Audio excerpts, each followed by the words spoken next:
Hello বন্ধুরা, তো আমি আবার আজকে চলে এসেছি একটা আনাদার ব্লগ নিয়ে।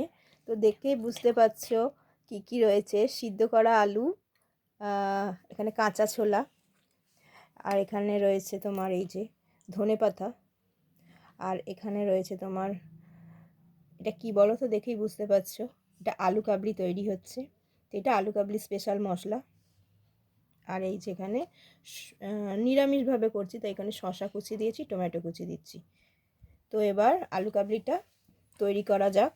তো দেখো, সবার প্রথম এই কাচের বাউলটার মধ্যে আমি একটু ফার্স্টে আলুগুলো দিয়ে দিচ্ছি।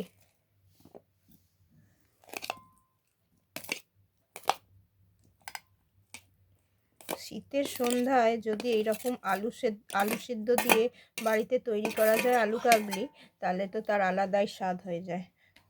তো এবার এর মধ্যে আমি দিয়ে দিচ্ছি কাঁচা ছোলা।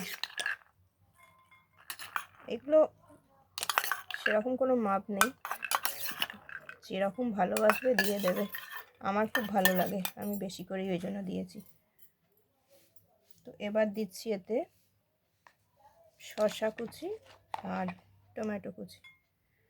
আমি নিরামিষভাবে করছি বলে এইভাবে দিচ্ছি। এতে তোমরা পেঁয়াজ কুচিও দিতে পারো, কাঁচা লঙ্কা কুচি, ঝালটা যেরকম বুঝবে সেরকম দিয়ে দেবে।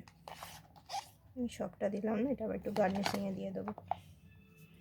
আচ্ছা, নেক্সট আমি দিচ্ছি কাঁচা লঙ্কা। স্বাদটা যেরকম বুঝবে দেবে। এবার দিচ্ছি, দেখো এটা হচ্ছে আলু কাবলি স্পেশাল যে ভাজা মশলাটা হয় সেইটা, আর তার সাথে আমি একটু বিট লবণ দিয়ে দিয়েছি। টকটা খুব একটা বেশি নয়, মানে টক দিইনি, অল্প একটু আমি এতে স্বেচ্ছাতে একটু তেঁতুল অল্প করে মিশিয়ে দিয়েছি। সেটা যার যেরকম টকের ব্যাপার লাগবে, টক আমরা খুব একটা খাই না। তো দেখো,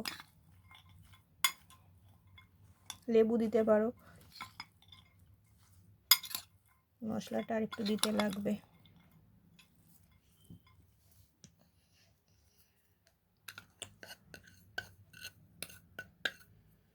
সবটাই দিয়ে দিলাম, রেখে দরকার নেই।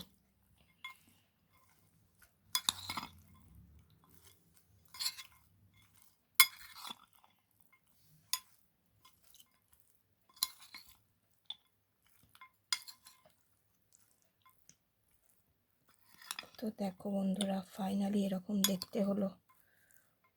এর ওপর দিয়ে আমি আর একটু শসা কুচি দিয়ে দিলাম। শসা স্পেশালি আমারও খুব ভালো লাগে।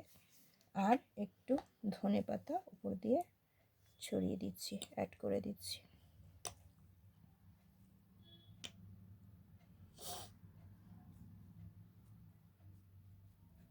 তো দেখো বন্ধুরা, হয়ে গেল আমার আলু কাবলি তৈরি করা। তো তোমাদের ব্লগটা কেমন লাগলো তোমরা অবশ্যই জানাবে, কমেন্টের মাধ্যমে অবশ্যই জানাবে। আর রেসিপিটা যদি ভালো লাগে তাহলে একটা লাইক করে দিও। আর তোমরা ভালো থেকো, সুস্থ থেকো, সুস্থ থেকো সবাই। এবার আসছি, টাটা।